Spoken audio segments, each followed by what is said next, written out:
C.H. Buchiredi garu,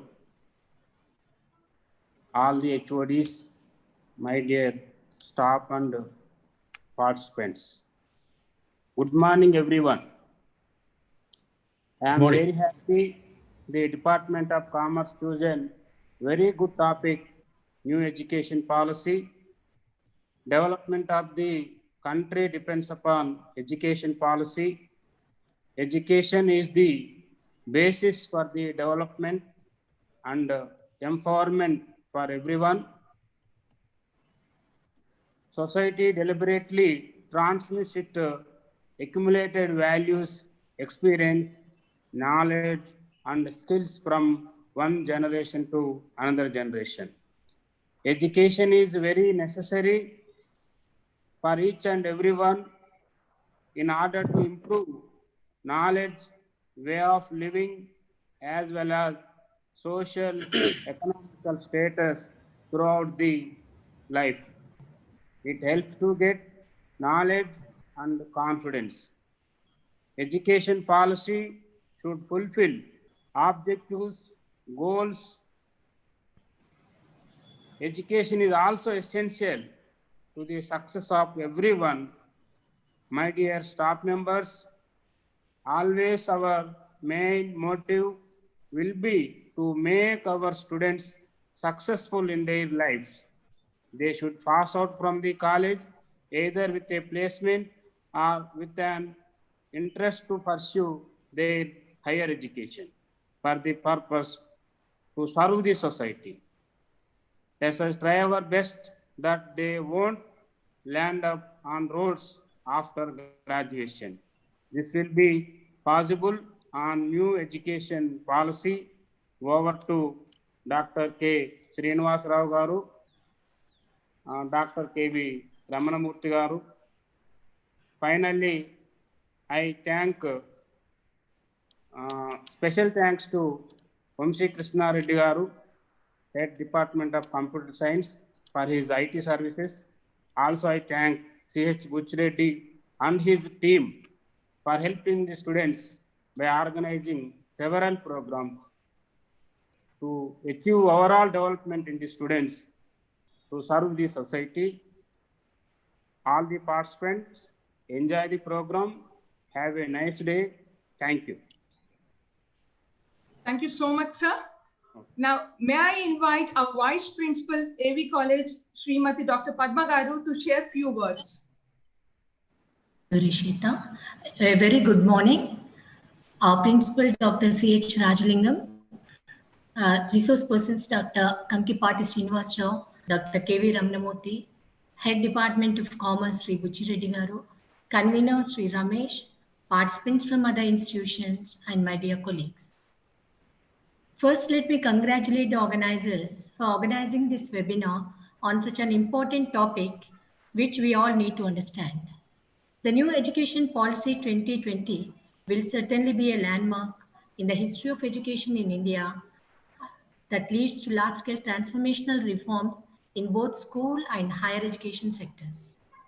This policy is aligned to the 2030 Agenda for Sustainable Development Goal 4, that is providing quality education by making school and college education more holistic, learner-centered, flexible, and multidisciplinary. The major changes that are included in our new educational policy, number one, it expands age group 6 to 14 years of mandatory schooling to 3 to 18 years. That is, the earlier structure of 10 plus 2 has been replaced by 5 plus 3 plus 3 plus 4. This will bring the hitherto uncovered age group of 3 to 6 years under school curriculum, which has been recognized globally as a crucial stage for development of mental faculties of the child. The medium of instruction until 5th grade will be in a regional language, as mother tongue plays a critical role in the overall development of the child, provides personal identity, connects with culture, and is crucial for cognitive development. The policy also places great emphasis on classical languages of India. Number 3, the adoption of 4-year undergraduate program with the provision to directly move on to the doctoral program is a welcome step. This will be multidisciplinary in nature and will allow the students with multiple entry and exit points with appropriate certifications. Number 4, occasional education from middle age ensures that the child learns skills suitable for taking up occupations at the native place. This arrests the mass migration of people from the native habitats to far-off places for employment, which will ensure the equitable development of all regions. Number 5, Higher Education Commission of India will be set up as a single overarching umbrella body for entire higher education, excluding medical and legal education. Public and private higher education institutions will be governed by the same set of norms for regulation, accreditation, and academic standards. Number 6, phasing out the system of affiliated colleges over a period of 15 years through a system of graded autonomy. So there were no more affiliated colleges in the future. And the 7th, internationalization of education by allowing entry of foreign universities. This new education policy is a move that should go a long way in aligning education to the requirements of the times. Today we have eminent speakers to give us all an insight into the new education policy 2020. I hope the participants will enjoy the session. Thank you for giving me this opportunity. Thank you all. Thank you so much, ma'am. Now I request a coordinator of the webinar, Sri C.H. Puchireddy Garu, Head Department of Commerce, to say a few words. Good morning, sir. All heartily welcome today to resource person Dr.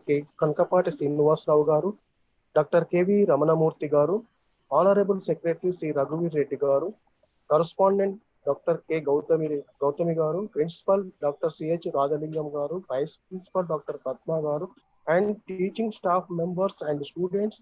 Good morning, everyone. The Department of Commerce is as old as college, which is established in 1968. It is one of the pioneer department of AV College with 50 years of academic excellence. It has 60 faculty members, 3 are pursuing PhDs, 4 have MPhils, 2 are NET and STET qualified, and 9 have double PhDs. The department offers 4 commerce undergraduate courses: become regular, become computer, become computer application. And this academic year introducing BBA course. The department have regularly organized seminars, workshops, FDPs, refreshment, etc. In addition to provide students with industry exposure, of the department organized various guest lectures, field trips, commerce fees, etc. The basic objective of conducting today's webinar on new education policy 2020 and research in daily life is to bring creative imagination with the sound ethical moral and values. It is also aimed to providing engaged, productive, and contributing citizens for build an equitable, inclusive, and plural society envisaged by our Constitution. Thank you, madam. Thank you for giving this opportunity. Thank you so much, sir. For participating. Okay, thank you. Thank you, sir. Just a small reminder, please be sure to type your questions in Zoom chat box, or this webinar is live on YouTube. It is streaming live on YouTube. You can even view on that. And now I welcome our first speaker of the day, Sri Dr. Kankipati Srinivasa Garu. To welcome, sir, I request Mrs. Sharda to introduce the speaker. Mrs. Sharda. It is my pleasure to introduce Dr. Kankipati Srinivasa Garu. Dr. K. Srinivasa Rao, working as Associate Professor in the Department of Commerce, Vivek Vardhani College of PG Studies, Hyderabad. He has got 25 years of teaching and research experience. He has published 70 research papers in various national, international, peer-reviewed, high-impact Scopus and UGC Care List journals. Dr. Rao authorized over 4 textbooks. He is a research guide for PhD scholars in several universities, including Osmania University, Hyderabad.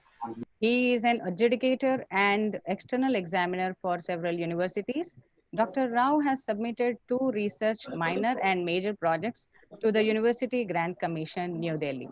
Dr. Rao has received 4 Best Teacher Awards, including Telangana State Government. He is a trained program officer for National Service Scheme and conducted many programs in slums. He is a member in editorial board for 25 national and international journals, Board of Studies, Commerce, Osmania University, and several professional bodies. He is a resource person for various universities such as IGNOU, Ambedkar Open University, Annamalai University, etc. He worked as examiner, chief examiner, and question paper setter for various universities, autonomous, and affiliated colleges. His current research interest includes banking, finance, CRM, rural development, skill development, marketing, entrepreneurial development, and human resource. We welcome you, sir. Thank you, Ms. Sharda. Sir, kindly start the session on New Education Policy 2020. Yeah, thank you. Thank you very much, Sharda Madam, for your kind words about me. I'm just Dr. Srinivasa Rao only. I don't know whether all these things are credentials to me. Okay, doesn't matter. I'm very much thankful to you for sharing the kind words about me. And first of all, I'd like to thank the management, the great management of AV College, Secretary Sir K. Raghuvi Reddy Garu, and correspondent Madam Dr. K. Gautami Madam, and Dr. C.H. Rajalingam Garu, Principal, who is my best friend, good friend, and he is like my elderly brother, and Mr. The Vice Principal, Dr. P. Padmaja Madam, for her excellent remarks, opening remarks Madam has given, and even Principal Sir also mentioned very nicely.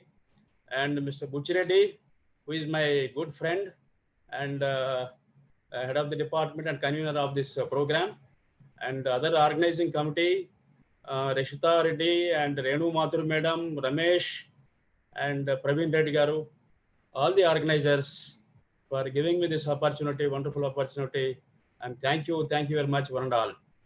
So now when you go into the details of this National Education Policy 2020, so earlier in the existing education policy is a kind of structure that we're all in. Any educational policy, just a few minutes, 2-3 minutes, I'll give you a small introduction and then we'll proceed to PPTs, because we have so much of information, and all that information, better viewing the slides, you can understand. I am sure that you can understand, you can get more inputs out of it. Now let me talk to you about, whenever we talk about higher education, national education policy, or school education, national education policy, put together school education and higher education. Any education policy, when the changes will take place, means whenever there are certain gaps, when you find certain gaps, to fill the gaps, new education policy emerges. There are certain opinions, the present education system having certain gaps. The gaps are found and the committees are constituted and the committees are worked well, and they have gone through many worldwide insights they have gone through, and according to Indian environmental situations, Indian regional situations, all those things they have taken into consideration. And finally, it was submitted. So the point is here, the gap has to be reduced. The gaps are to be fulfilled. Today, we're all talking about the holistic development of the student. In my mind, to my knowledge, holistic development means we are not supposed to confine to the education. Education is not confined only to the getting employment. It's not only that. The character building is very important. Career building is very important. Career building is important for survival. Character building is very important for living in the society. So ethics, morals, all these things are very important for becoming a good citizen of the country. Unless you be a good citizen of the country, you cannot render your services properly. So ethics, morals, values are also very, very important at the same time. So that is why this new educational policy talks about all those things, all spheres of life. It talks about all spheres of life means it's not just confined to only one particular domain of the life. It's all confined, say, for example, culturally, traditionally, and the skill-based innovations, and the creative thinking, critical thinking we're all talking about today. All these aspects are included as components in this new educational policy, and finally it has brought up. And exactly 1 month back today, the new educational policy has accepted by the cabinet, central government, under the able leadership of Honorable Prime Minister Shri Narendra Modi ji. So now the point is here, we have to, the student, the younger generation should come up with holistic development. So without education, as our principals are rightly stated, without education, without giving proper education, employment and other character building, career building is not possible. You cannot make the younger generation in a holistic manner. So that is why all the components must be there in the education. So that is why principal, vice principal madam also stated, right, mentioned very nicely about the holistic development of the student and all that. So all these components, what I mean to say is all these components are included in the new educational policy. Now this new educational policy, I'm confident it is very excellent. It's very, very good document and is going to be implemented most probably by 2021. So these are all the things, if it is implemented, there's no doubt about it. And the student will definitely become a good citizen with the holistic development and all that. So education, as our principals are rightly stated, that education is very important for the development of the country. You cannot neglect the education when you talk about the development, growth and development of the country. So education is a part of growth and development of the country. So that is why education has to be given a top priority to make the younger generations in a holistic approach and a holistic development manner. Now, without going into the more details, because anyhow we'll discuss in the slides and all that. So with this information, introductory part, I would like to share the screen so that all of you can view it, and we'll discuss. Many more things are there to be discussed, because and national educational policy is a huge subject. That is why I requested the organizers, just not 1 hour. Sometimes it may cross 10-15 minutes more also. You please permit me to share my thoughts and all that, so that it will be full-fledged.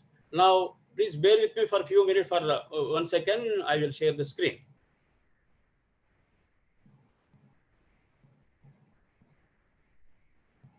Is it visible?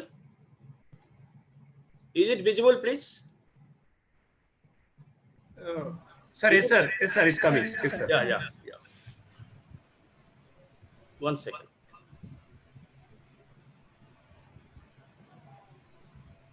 Yes. Now, as I told you, National Educational Policy 20.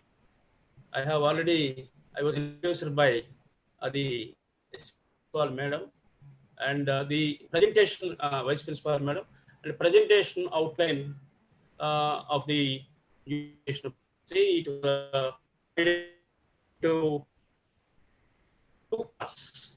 Before going into the details of new educational policy, school education and higher education, before that we have 3-4 slides related to a quick look on evaluation of new educational policy. New educational policy 2020, a vision towards India as a Viswa Guru.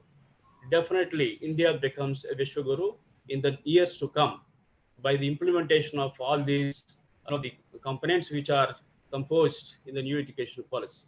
So when you come to the next one, the presentation has divided into part A, part B, and part A consisting of National Educational Policy 2020 related to school education, and the part B is related to National Educational Policy 2020 higher education. So under part A, transforming pedagogical structure, ECCE framework, early child care education, that is what we call. Innovative pedagogy, transforming teaching and learning process, examination reforms in grades 1 to 12, including board examinations, institutions to be initiated under the NEP in various levels of the process of implementation of education policy, existing education policy. Teacher education will be discussed. Integrating vocational education at all levels. And you have higher education when you come to higher education major reforms. NEP, higher education and use of technology will be discussed. Vocational, educational, and higher education, the challenges to come across. It's very important. All the time we discuss about the educational policy and all that, but the challenges are very important. And the probable impact and outcomes of the educational policy. I'm going to present you suggestions and conclusions last at the end. We'll see that. Next, when you come to the introductory and overview, an evolution, just a quick look, an evolution of educational policy when you see from the beginning, since 1948, if we see how it is evolving, the educational policy means University Educational Commission 1948-49 is constituted. Secondary Educational Commission 1952 to 53 it was constituted, and then Indian Education Commission 1964-66 under the leadership of Dr. D.S. Kothari, they submitted the report, and that was implemented and implemented in principle. And the National Policy on Education 1968, it was designed and implemented. That was another later changes. And then 42nd Constitutional Amendment 1976, educational, and made in that amendment education in a concurrent list. The concurrent list in the sense state and central, both will look after the education. So that brought under the concurrent list, and a national education, thereafter, National Policy on Education, NPE 1986, that was formulated and implemented. And for that 1986 National Educational Policy, small modifications were made in the year 1992. And now we are in that existing policy is that one only, 1992. So after 1992, there were no amendments, there were no changes at all. Now, later, what happened recently, TSR Subramaniam Committee report. Subramaniam Committee has constituted and he submitted his report. And later again, Kasturi Rangan, Dr. K. Kasturi Rangan Committee constituted, and he also submitted his report with a broad perspective. His report has submitted to the Government of India on 29th July 2020. That means in the last month, the cabinet has approved it, and we are going to experience it in the near future. Now, let us go to the next slide. NEP 2020, a vision towards India as a Vishwaguru.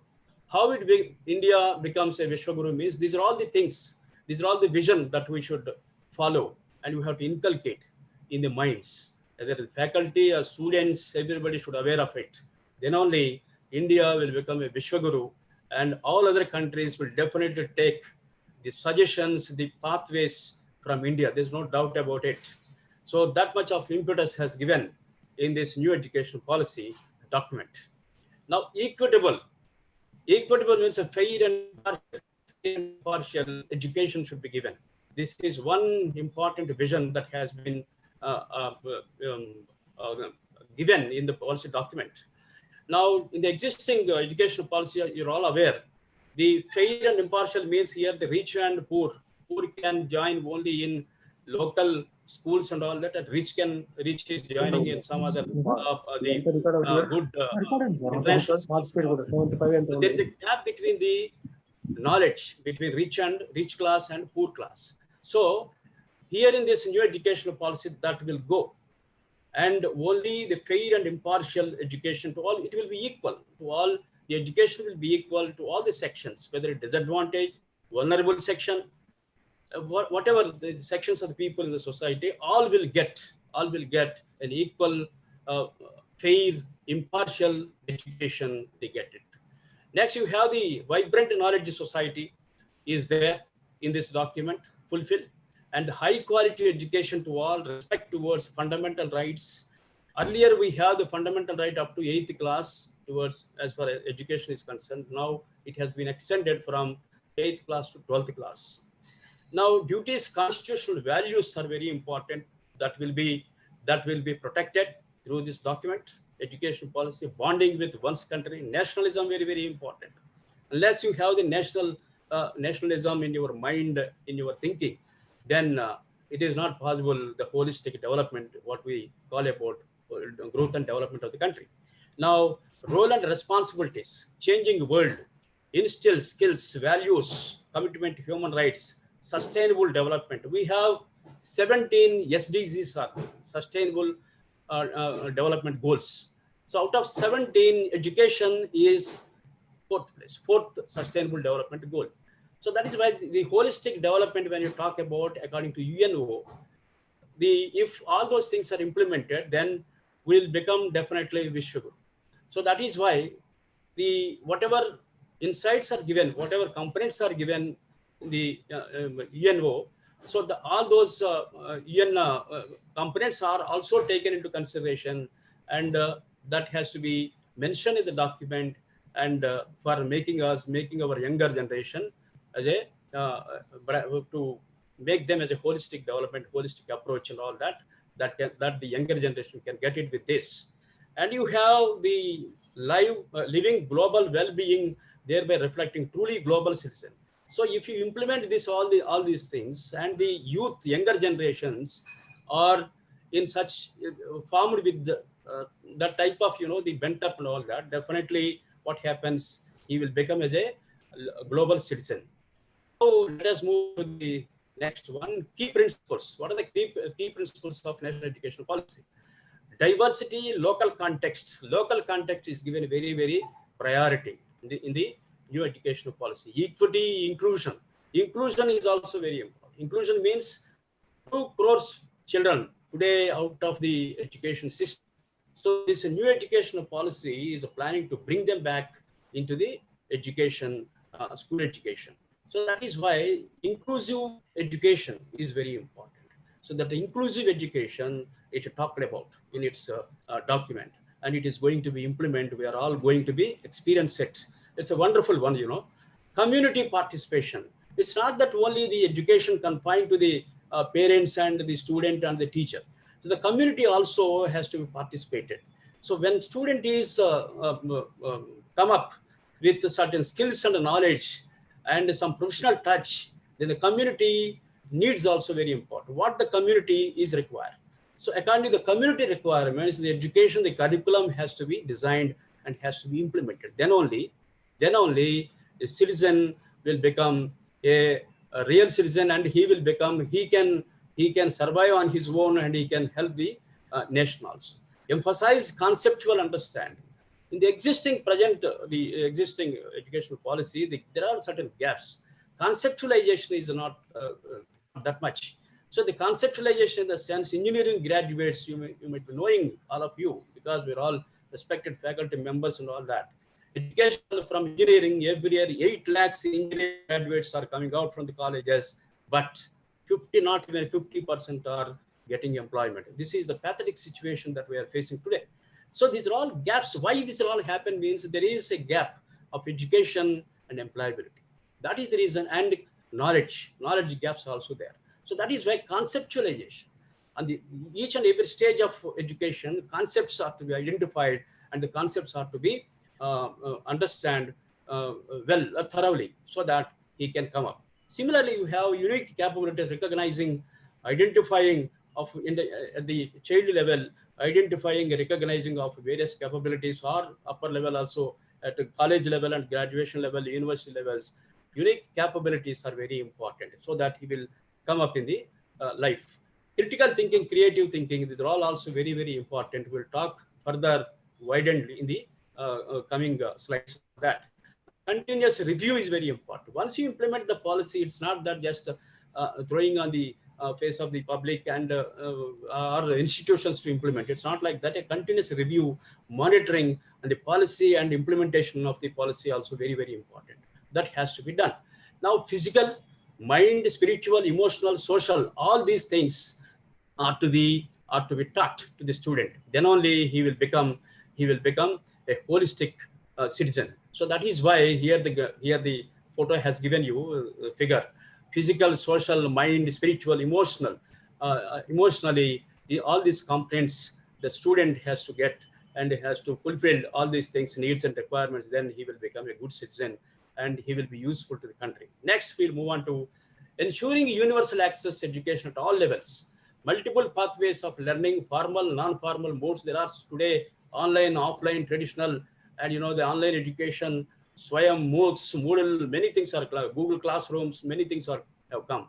So all these things will be continued. There is no need, there is no fear about the dropping of certain, the components of education. It's not like that. All the components will be included, traditional and, the online, all these formal, non-formal modes will be included in this document that will be implemented.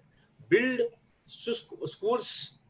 Schools are very important. When you have a plan to bring 2 crore children to bring into the education system, primary education system, means what we require infrastructure is nothing but more and more number of schools required.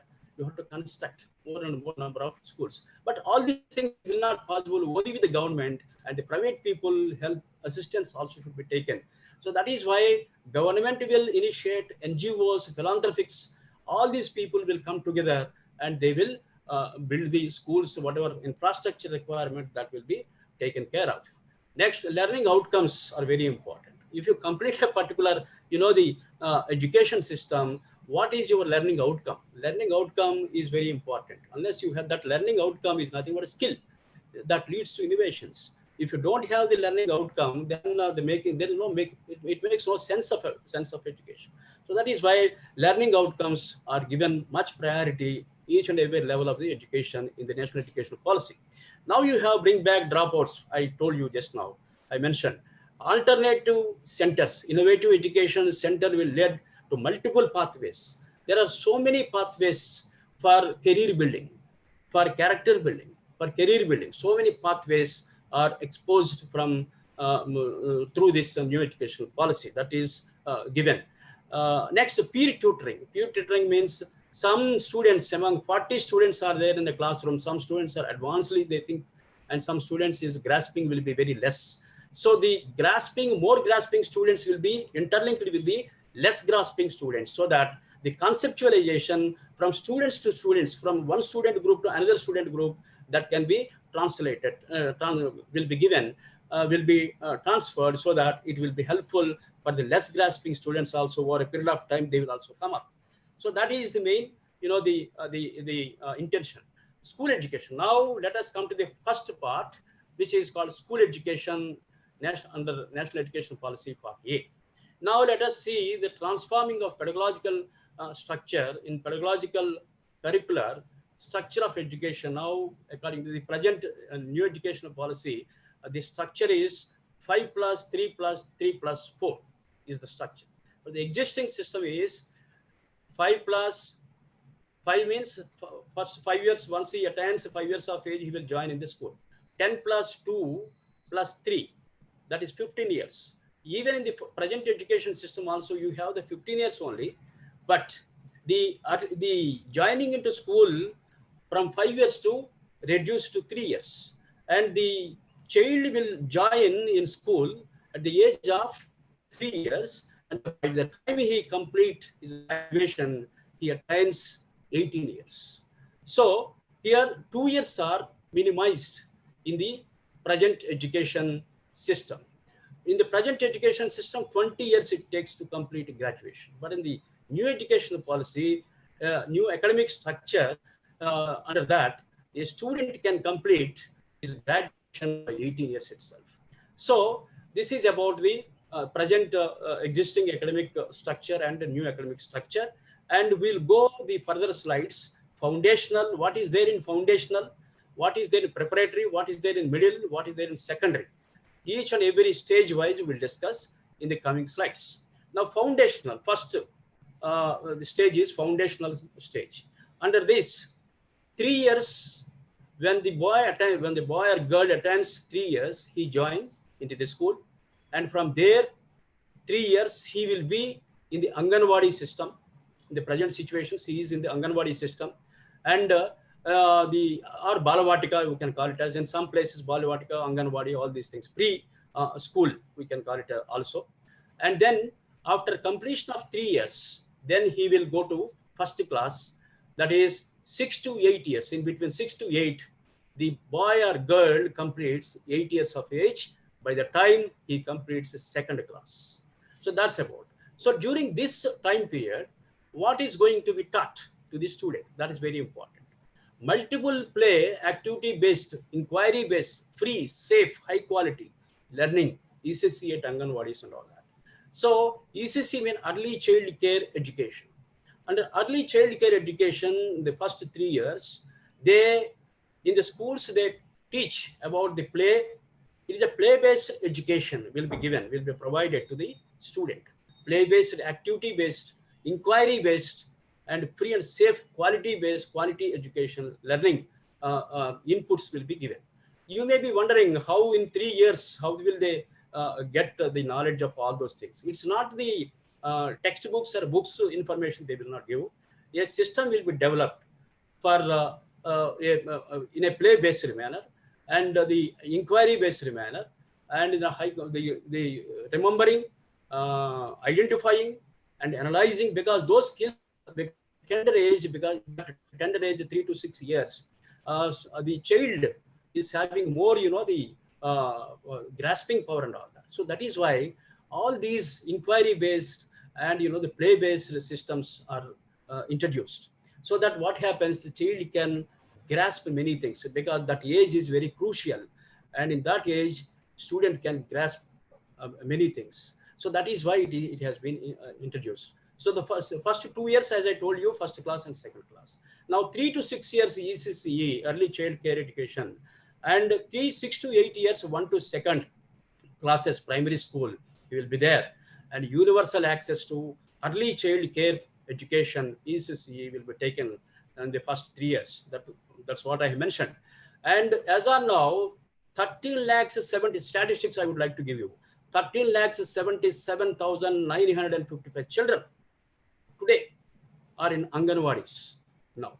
So all these 13 lakhs 77,955 students planning to bring into the education system. Hereafter there will be no Anganwadis, no Balavatikas, nothing. All students will come in the structure of school structure. They will be brought into the school structure. No Anganwadis, nothing.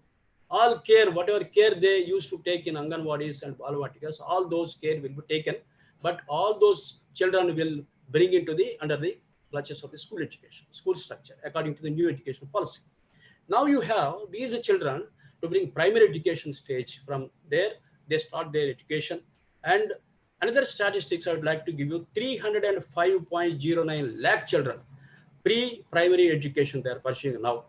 So all these students planning to bring in the education, primary education structure. Now, early child education, multifaceted learning framework, when you talk about in the early child care education, these are all the things they inculcate in the mind. The teacher has to inculcate all these points in the mind of the child. Developing curiosity. Curiosity has to be developed.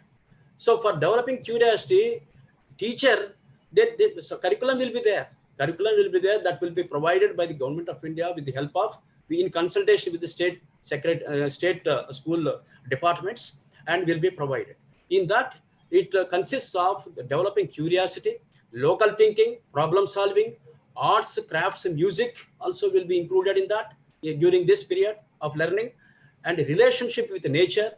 They learn about the relationship of nature, how the nature and how the nature beautifies and the environment influences of nature. All those things will be included in the national educational policy going to be implemented. Colors, shapes, alphabet, numbers, recognition, identification is very important during this period. A child, as I told you, as I mentioned, having good grasping power and all that. So that is why all these things, the intention is all these components are to be inculcated in the minds of the student. Teamwork, collaboration, teamwork also. All the students will be grouped into different groups and will be collaborative works also will be entrusted to them, so that the creativity can be developed, critical thinking developed from that stage onwards. That is the intention of new educational policy since the beginning of the education system under this new educational policy structure. Now you have self, the identity, equity, behavior, emotional developments, all these things will be involved in this during this structure of foundational. Next, you have the preparatory stage, second stage. After 5 years, the student will enter into the next level, that is preparatory stage. 3 years, it consists of 3 years. The class 9th to 5th class. By the time he attains 11 years, from 8 years to 11 years, by the time he attains, he completed, then what happens? 3 years, during this 3 years of play-based education will be given, discovery, activity-based, experiential learning-based activities will be given, will be taught to the student, and interactive classroom learning, interaction, questioning and answering questions, to ideas of a student will be discussed in the classrooms along with the student and all that among the groups of the school classroom. Next, you will come to the middle stage. Under this middle stage again having 3 years. In this 3 years, a class 6th to 8th. By the time he or she attains age of 14 years, he will complete 8th standard or 8th class or 8th grade. He will complete. And this, during this period, hands-on learning and arts integrated, sports integrated education, arts integrated, sports integrated. It's not, that's what I mentioned in the beginning. Education should not be confined to one particular domain. It is a holistic development. When you talk about holistic development and when you talk about holistic development, which is important, all these, the structures, all these, the integration is very important. Integration between the sports and education, between the arts, culture, traditions, all these should be integrated, and that has to be inculcated in the minds of the student. Then he will become a holistic citizen, holistic student, or holistic citizen of the country. Storytelling based pedagogy, vocational activities also very important. Vocational activities starts in the from the 6th class onwards, here in the new educational policy. So 6th class onwards. Now today in the existing policy, the pathetic situation is that we have 2 academic streams, vocational stream, academic stream. So vocational stream and academic stream travels together, but it will not meet any time. So it is only the interest of the student. If he is interested, he will take the vocational, otherwise no. So that situation is prevailed in the existing situation, in the existing times. So that is why vocational now in the educational policy 2020, the vocational education is not separated. It is clubbed with the regular academic activities.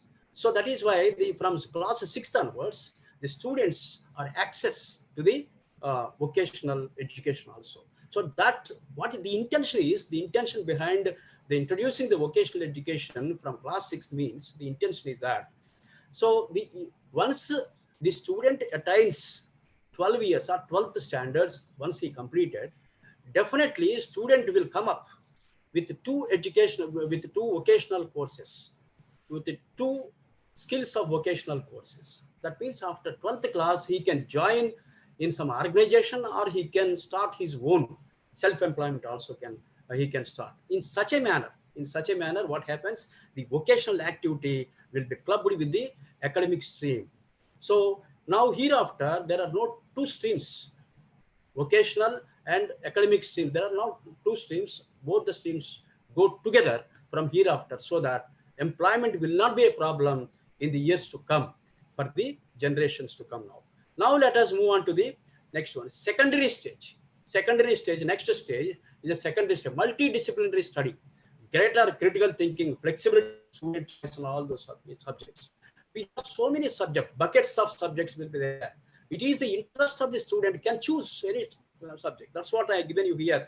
One, the figure, arts, science, social interlink. That means an arts student can take this science subject, social sciences subject. A commerce student can access the physics or chemistry, zoology, botany if he is interested. Sometimes what happens, student is forced to join in some course, arts science, social sciences, but he is interested in sciences. But because of certain, the complexities or certain, the pressures and all that, he joins out of his interest and all that. He will join in other streams. So for such children, for such students, from hereafter in the national education policy, he can choose according to his interest. Once we protect the educational policy is protected, the interest of the student, there's no doubt about it. He will go according to his interest. If he goes according to his interest, then definitely all required skills he acquires, because it is interest. Out of his interest he is going. So clubbing of, that is what we call multidisciplinary. All multidisciplinary subjects can be chosen by the student. So with that, what happens? He can develop career point of view, character point of view, career building point of view, or employment point of view. Any manner he can get the information, and he can come up in the life. And so when you come to the graduation, now existing graduation, all of us know. Now the new educational policy talks about 4 years education and with split means, for example, if a student join in degree first year, if he complete first year, he gets certificate. A certificate he will get. And if he continued the second year and completed second year, he will get an advanced diploma certificate. And each and every stage he will get the certificate. That is the passion. That is the beauty of this new educational policy. And third year, when he continue and complete this third year, also say, for example, bachelor's degree, he will get it. And fourth year, if he completes the fourth year, what happens? The bachelor degree with research certificate, he will get it. So bachelor degree with research certificate.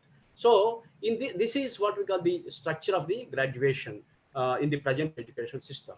The beauty in this is a student can join and can multiple, as our vice principal madam rightly mentioned, the multiple exits and multiple entries also there. Earlier in the existing system, that was not there. That is not there.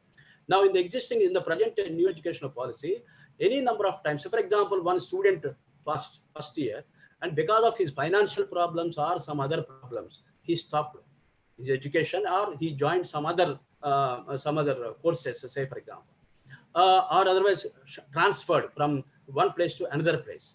So then what happens? There's nothing to worry about it.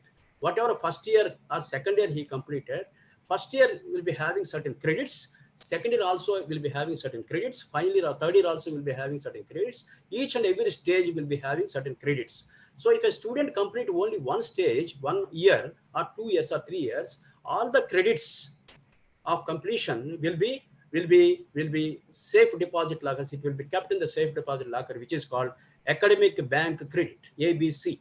In that it will be. So once it is protected, what happens? For example, a student shifted from Hyderabad to Gujarat, say. So then after going there, he can continue the same education. All over the country, education will be the same. The streams are same. So that is why he can access anywhere in the country. If he unfortunately or fortunately, if he transfers, his family transfer to other states in the country, also he can continue from there, from the institutions from in those states also he can continue, and he can, there is no worry about it. So that facility is also provided. So this is about the structure of the graduation and all that. A certificate, 2 years, one year, one certificate, a diploma certificate, after completion of 2 years, diploma certificate, bachelor's certificate for 3 years, and after completion of 4 years, you will have the certificate with research and all that. Now, let us move on to multilingualism, the power of language learning. So people are in fear of new educational policy, whether it will give the importance to the mother tongue or not. Mother tongue will be protected. There is no question of avoiding the mother tongue and all that. Mother tongue will be protected. Why? Because strongly the national educational policy focusing on mother tongue. Why? Because the student can learn effectively only with the mother tongue. That is realized, and that is why it has been focused in the new educational policy document. And up to 8th, the mother tongue will be implemented, and beyond that also, if they're interested, they can continue. So there is no problem at all about the mother tongue. And not only mother tongue, you have multilingualism structure also introduced, in the sense mother tongue or local language will be continued, will be implemented, and then along with that English will be there, and other language also, any one of the language he can choose, the student can choose, and 3 languages will be given, and the 3 languages will be teach to the student. So that is why it is a multilingualism, and mother tongue and local language will be protected. There is no question of removing the local languages and all that. There is no such type of fears, not necessary to be in our minds. So that is one important. And all these modifications, will be in consultation with the state governments. Central government on its own, it will not throw. Only with the consultation of the state governments and union territories, that will be implemented. So classical languages, if any student wants to learn any other different languages also, there is a provision under this. So next, let us move on to the reduction in curriculum at all stages. So the curriculum today we have overburden to the faculty and to the students. So faculty, somehow they will complete the syllabus, required syllabus and all that, that's not a problem at all. But the student, when he with all high overburdened, the syllabus and all that, when he come across, it is difficult. He feeling difficult, and a lot of pressure, stress will be created in his mind and all that. Because there is no games and sports are minimized today in the education, in the existing education. So that is why stress is generating. If education, holistic development is not there.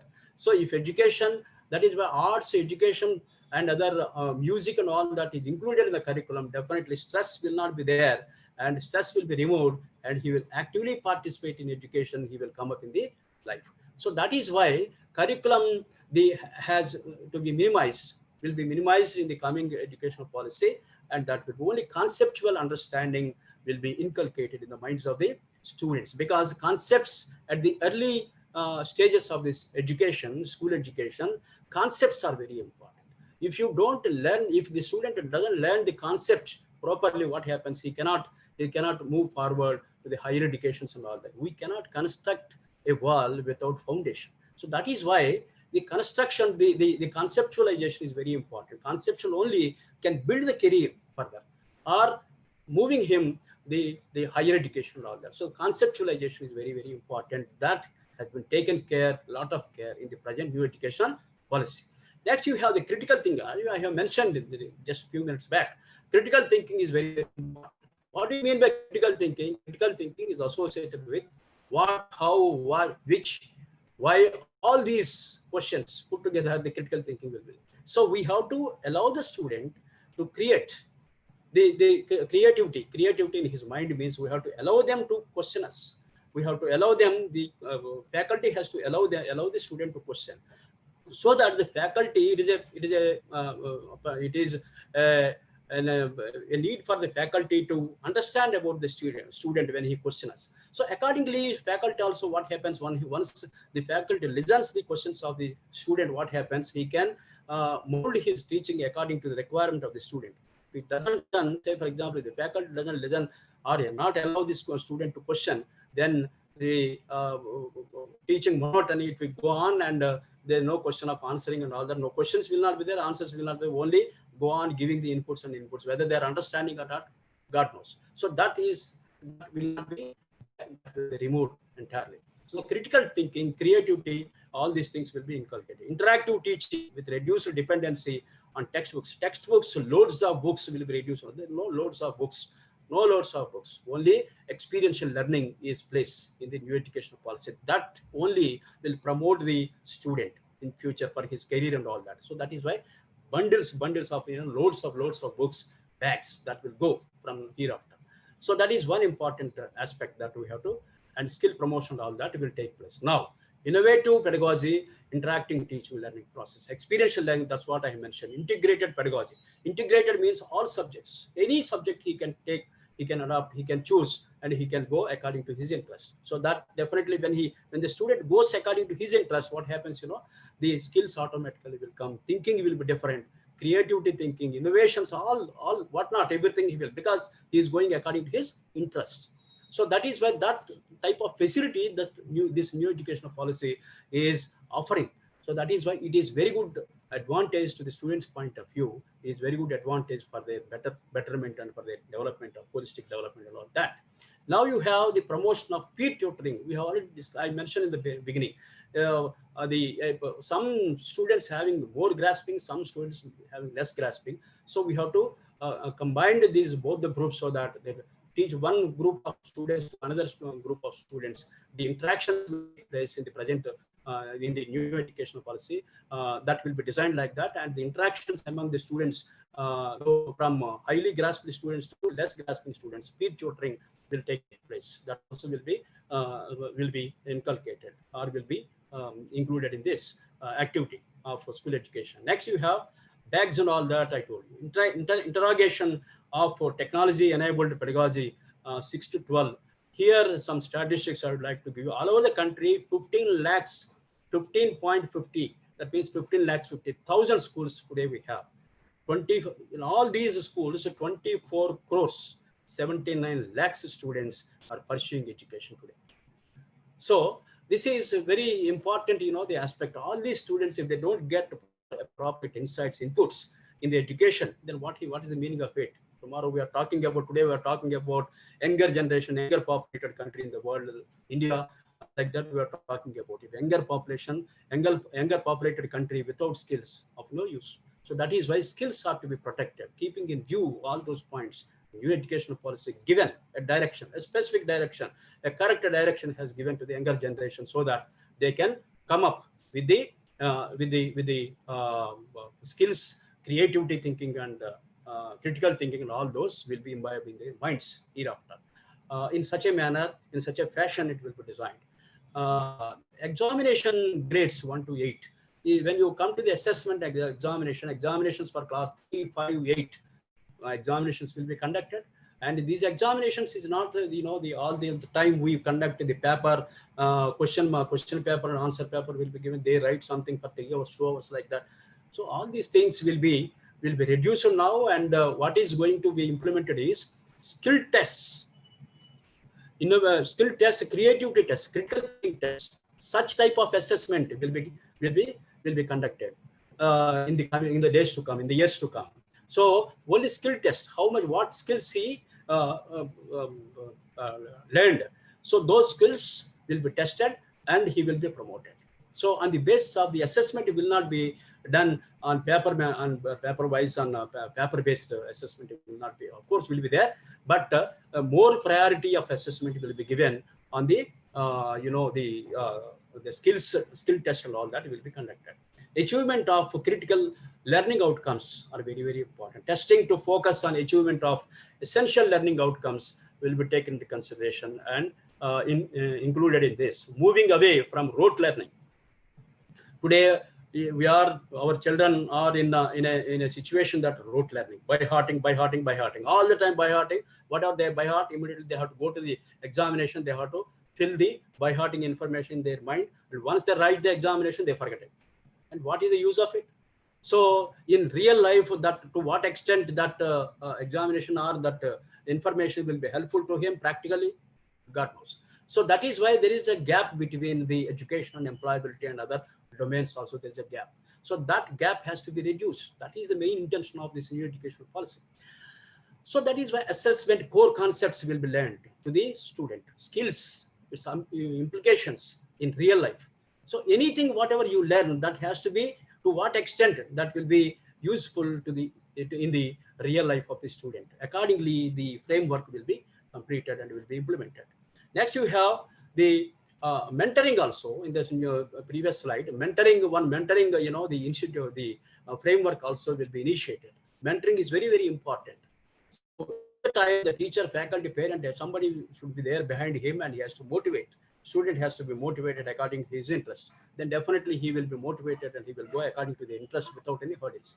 Difficulties, problems will come, but he will go on. That is why when difficulties, problems, small problems comes, that is why the mentor will help him and he will come across and he will move forward. So that is about mentoring. The information mentoring institutions also will be initiated and will be guided with a pool of the senior people. The mentoring senior people will be there in that, and they will guide the younger generations. because they are more experienced people and all that. So now board exams will be made easier as they will test primarily core capacities competence. That's what I mentioned just now. Core competencies and capabilities will be tested. Skills will be tested, not in a, all the time giving question paper, asking them to write the answers, not like that. So core competencies, how extent the student learned about the core competencies in his particular domain or whatever subjects he has chosen, the competencies will be tested, capacities will be tested, to what extent he learned, all those things will be tested. Viable model to be explored, annual, whether the examination or assessment will be conducted, whether it is annual or semester or modular exams, that's all different. That all depends upon the given that is entrusted to the state governments, and state governments will think in consultation with the NCRT, central government, and they will prepare the framework for that. Guidelines will be prepared by NCRT. All these framework will be prepared by the NCRT in consultation with the SCRT. National Council Education Research and Training, NCRT. State Council Education Research and Trainings, situated in the respective state governments, and Board of Assessments. All these bodies will come together and discuss, and the framework will be prepared accordingly, will be for implementation. Now you have a very important another agency, that is the institution, PARAK, Performance Assessment Review and Analysis of Knowledge for Holistic Development. This is very, very important for assessing the performance of the student from the school, from the beginning stage of the school education. So in this, once the student completed 12th class, he will be given a report card. In that report card, a student also can be mentioned, his own assessment also can be mentioned, and community assessment also will be mentioned. Teacher also can be, all those community, teacher and student own assessment will be incorporated in the report card. So that report card, once the report card gets, then the skills also, what are the skills he learned, that also will be mentioned in that report card. So that report card, once he takes, once he gets the report card, then report card speaks about him. So accordingly, he can get the employment opportunities and all that. That is very, very important and very beauty of the national education policy. And you have the teachers to be prepared for all these framework. The teachers must be there. They're properly educated. They're properly equipped. Then only all these things can be practically implemented. So that is why PRAC prepares norms and guidelines for schools, school boards, and all that. And accordingly, they have to come. Timeline curriculum. What is the time of 2021? You have 9th class, 22, 23, 10th class, 23, 24, 11th class, and 24, 25, 12th class, like that. The timeline is given for implementation.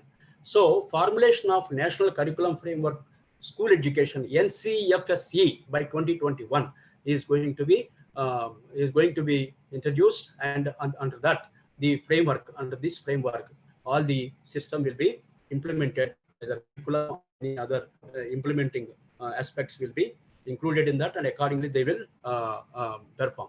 National Curriculum Framework for Teacher Education by 2020. It is going to be, it is under construction now in the higher level at Government of India level. Now by 2020, next year only, it is going to be ready. And according to that National Curriculum Framework, teacher education will be designed, and accordingly the teacher education will be continued. National Professional Standards for Teaching, NPST, Common Guiding Set 2023 also will be there. So according by that will be implemented 22-23. And you have the Universal Foundational Literacy and Numeracy in all primary schools for learners by grade 3rd by 2025-26. It is going to be initiated. At least another important point is at least 50% of learners exposed to the vocational education.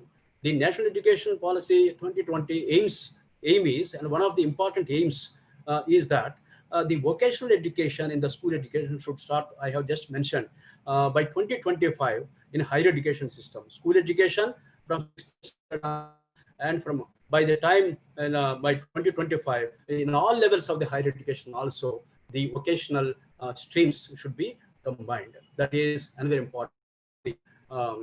important landmark. A timeline curriculum assessment in continuation to that, teacher education will be gradually moved into multidisciplinary. Even in education also, multidisciplinary system is going to be started. Universities with a minimum degree qualification 4-year BEd, that will be initiated by 29-30. And all of these teaching education institutions will be converted into multidisciplinary institutions. Whatever now today the present BEd colleges are going to be converted into multidisciplinary institutions by 2930. That was the target. And you have ECC, what we discussed earlier, early child care education for all the students will come under this framework by 2030 is the target. National curriculum framework for ECC will be framed by that time at a full length they will be implemented by 2030. Next, as I mentioned in the previous slides, 2 crore children are not accessed so far now in the existing, are not access to the primary education, bring them on to the role of the, or in the educational structure, the present educational structure. Special educational zones. What do you mean by these SEZs? We know about the SEZs only for industries and all that, small scale industries, manufacturing, or micro industries. For that, the government will give some land and they will come over there and they'll put the, but here the SEZs are not like that. SEZs are the specialized special education zones. For example, some remote areas will be there, rural areas will be there. So in those rural areas, technology will not be access to them. And the teachers will not be access to them, and the infrastructure, school infrastructure will not be there. So for them, such regions will be identified under SEZs, and they will be called as SEZs, and all inputs, all facilities will be given to those SEZs by the government.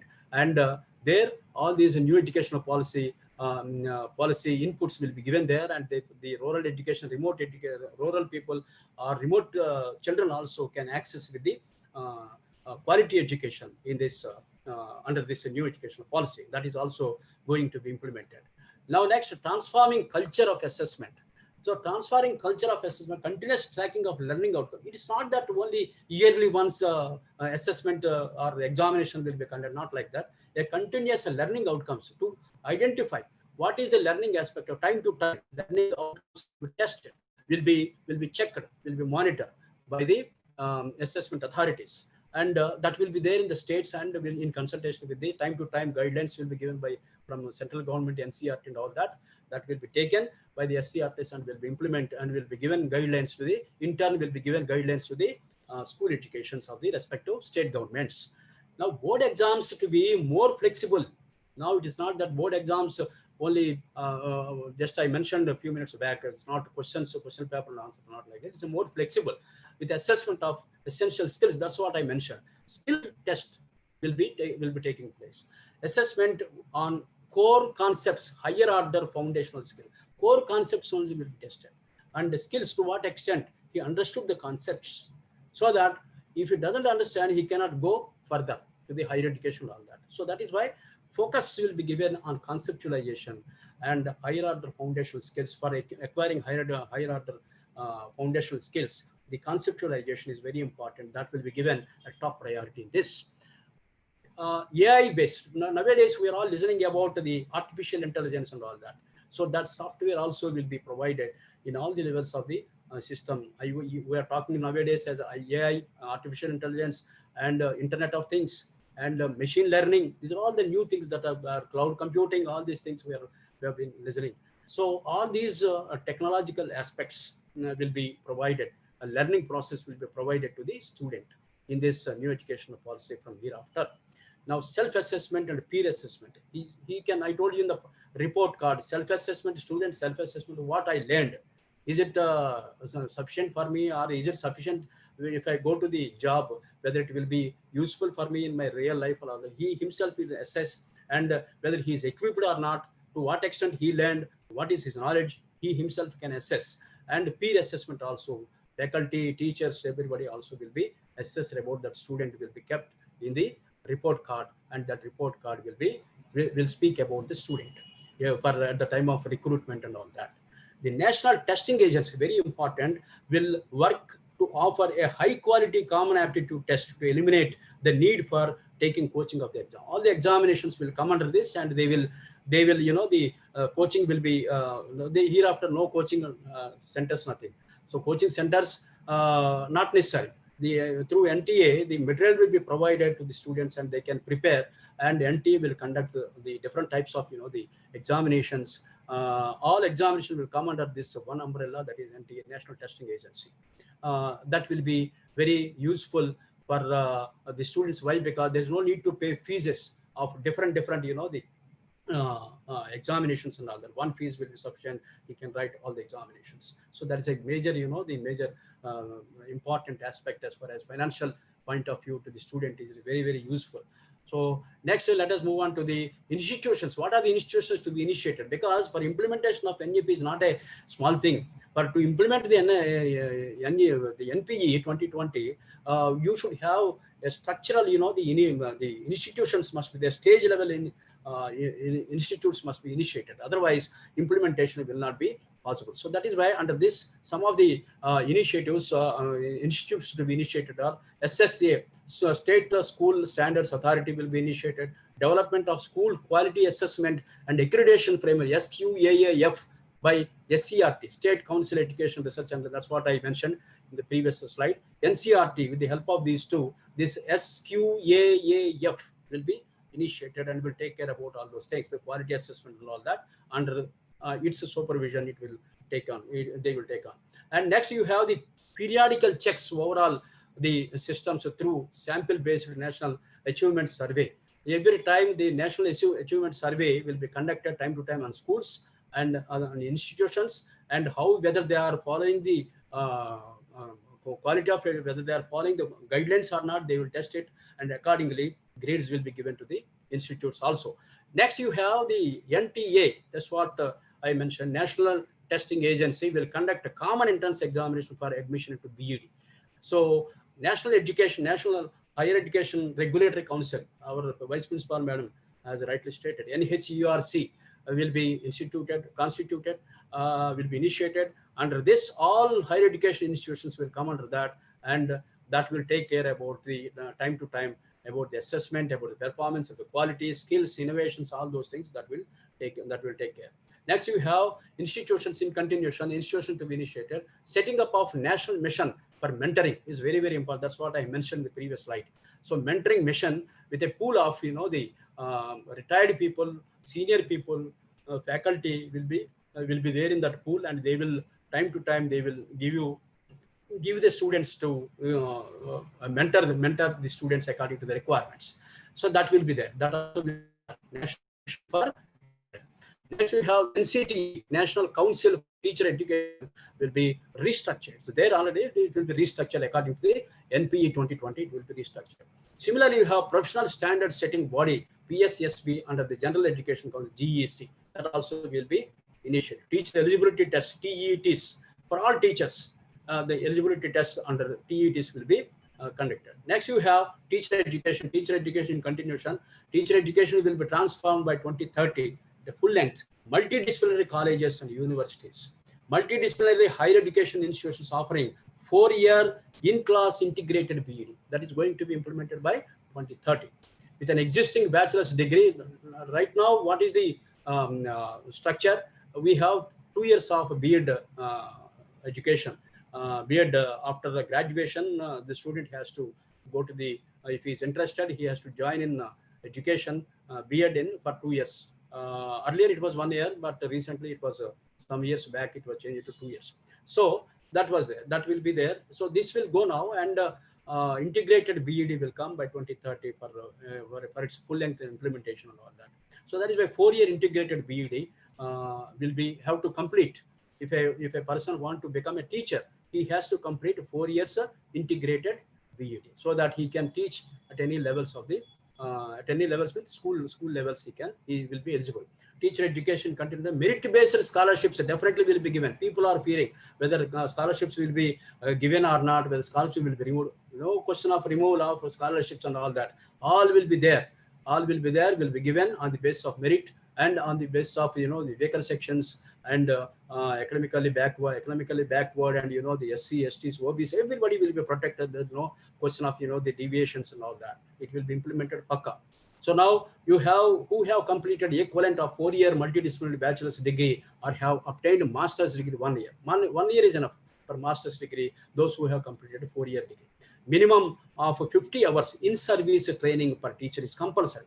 So this must be taken. This must be he has to undergo for training. new national curriculum framework for teachers that is going to come by next year itself only, so that the teachers mentally have to prepare, and for the syllabus curriculum and all that they will be knowing that, and they will accordingly go accordingly. Next, greater care on very important, this is SEDGs, socio-economic disadvantage. That's what I just mentioned in the previous slide. So here all scheduled caste, scheduled tribes, transgender also will be taken care, male, female, gender identities also will be protected. There is no question of any deviations under this. Geographical identity, students from villages or small towns or from urban areas, whatever it is, same education will be provided to all the people. Equal education will be provided to all the people. And as far as the fee structure also, fee structure will be same. That will be decided by the Government of India and in consultation with the state governments. And whether it is a private school or government school, whatever it is, the school fees will be same. Everybody have to charge whatever fees is stipulated. That fees only has to be charged by the private education institution or government education, whatever it is. All the one fee structure only will be implemented. There is no question of deviations in the fee structure and all that, according to NEP. That is what has proposed. And you have socio-economic conditions, migrant communities, low-income people, all vulnerable sections of different people, beggars, orphans, all these people will be taken care under this new education policy. The separate funds will be provided, will be allotted. It is there in the new education policy document. So those funds will be allotted to them, and the government only wants to include everybody. That is why inclusive education I told. So under this inclusive education, everybody, the intention is to bring everybody, all sections of the people should bring into the education structure. So that is what the government is planning to implement under NEP. Next, you have integrating vocational education at all levels from 6th starts, and it will continue even in higher education also, because vocational education, I told you, very important, because for getting self-employment, for equipping skills and all that, creative to develop creative thinking and critical thinking and all that. This vocational education is very, very important, so that the student can choose his pathway. There are many paths will be there. He has to choose according to his interest. Multidisciplinary subjects he will choose, and whatever subjects he wants, he can choose it, and he can, once he choose the paths also accordingly, he will get the opportunities accordingly. So that is the flexibility is there in the national education policy. So courses, the gaps of the skills and all that, mapping of local, how this will be created, local opportunities will be mapped first of all. What is the requirement of the local? So that will be mapping first, and according to the local situations and all that, the curriculum will be developed, and that will be taught to the student, so that what happens, he will be perfect in local, and then he can think about the outside the out of the local. Where, say for example, other states are, for example, if he wants to go other countries also, he can go. Like that, the curriculum and the structure will be, the education structure will be designed. Now by 2025, at least 50% of learners, I already mentioned, learners exposed to vocational education. Vocational education is very important, what I mentioned, skill to promote skills and all that. So the target is, under the national educational policy, minimum 50% learners must be exposed to the vocational education. That is the aim of the new educational policy. All students' grades from 6 to 8 will be turned with the local vocational experts. So from 6th class onwards, they associate with the vocational. So the students will take to the professionals for experiential learning. Say for example, for carpenters, they go to the carpenters, they go to the gardeners, they go to the potters, artists. They go and they face those professionals, and they learn many things from them. So this is what you call, the vocational, the experiential learning. Experiential learning, they get start from 6th class onwards, and it will continue in higher education also. By the time he complete 12th class, I told you, I mentioned in the previous slide, 2 vocational skills he will attain. So with that, what happens, he can survive on his own. He self-employed on his own. He can create self-employment, or he can join any organization without any problem. So that will happen. Now you have the support, another important segment, support for gifted students with special talents. So Some people are, as I mentioned in the previous slide, some people are advanced thinking will be there. Beyond the curriculum, they think very wonderful. So for them, some encouragement, motivation must be there. It is there. It is also mentioned, it is identified and mentioned in the address in the new educational policy, and they will join in it, and they will go according to that. So support will be given, appropriate support will be given to those. Student Olympiads will be conducted, competitions in various subjects will be conducted, and regional languages to ensure the widespread participation. They will see that the widespread participation in regional languages, discussions, debates, when they conduct, they will involve all the students so that they can learn more and more and improve their creativity and professional thinking and all that. They will imbibe in their minds. NCERT, NCTE will develop guidelines for education for gifted children. So that is there. Online and digitalization will not be deviated. It will be continued. We already started. We have been experiencing online classes and all that now, and this will be continued. And traditional system also will be there. There's no need to fear about the traditional system. That will be there. And the additional blended learning, that is what we call blended learning, that will be continued for some period. So for that, Swayam is there under the portal, Swayam portal. You can, if you visit the Swayam portal, you can learn many things. Of course, majority of you might be knowing about it. We have the educational system under IT, information and communication technology, will be the learning process will become very easy under that. So this will be provided to the disadvantaged group, Divyang students. Emphasis on effective model of blended learning will be taken. Content creation, digital repository dissemination, all these things will be taken care of under this. Digital platform, ICT, that's what I discussed now. A series of pilot studies to be conducted. This is very, very important. Pilots, before you implement any policy, any method of, the structure of education, a pilot study is very important. Pilot study means before implementation of any policy, first of all, you have to go into the field and you have to you have to pose the questions on the targeted people and get the information from them, so that they will give you so many inputs. So on the basis of their inputs also, you have to you have to modify the system. So that is why pilot studies, before implementation of the policy, pilot studies are to be conducted. That has been done already, and all those opinions are taken into the draft, into the new educational policy, and it has been accepted also. You might be knowing. Expansion of existing e-learning platform, Diksha, Swayam, national education, all these things are already there. New national educational policy will be further improved or further will be implemented in the new educational policy also. NETF will be established. National Education Technology Forum will be established. Under that, it will perform, it will supervise all these activities, and it will give suggestions or modifications, directions time to time to all the education institutions, school education, higher education also. Next, it will be designed technological curriculum for the use of rural students' purpose. Rural students are very important because India is a land of villages even today. So that is where rural infrastructure, education infrastructure is need to develop. That is very important. That is why our students are lagging behind with the education, and that is why if we can identify the SEZs, special education zones, if we can identify rural areas, and the facilities can be provided there, and there also the students will come up with the skills and all that. So that is very important. One Nation digital platform and all those things will be continued. Next, we will have part B, higher education, and the few slides are there. Please bear with me. Higher education major reforms. There are 53,620 higher education institutions, universities in the country today. The small statistics I'd like to give. How many? 53,620 higher education institutions existing in the present in the country today. Universities also. So including universities. However, 3.5 crore students only pursuing higher education. So why? Because the gross enrollment ratio is only just 26.3% as of now. That the aim is this 26.3% to be enhanced by 2035, at least 50%.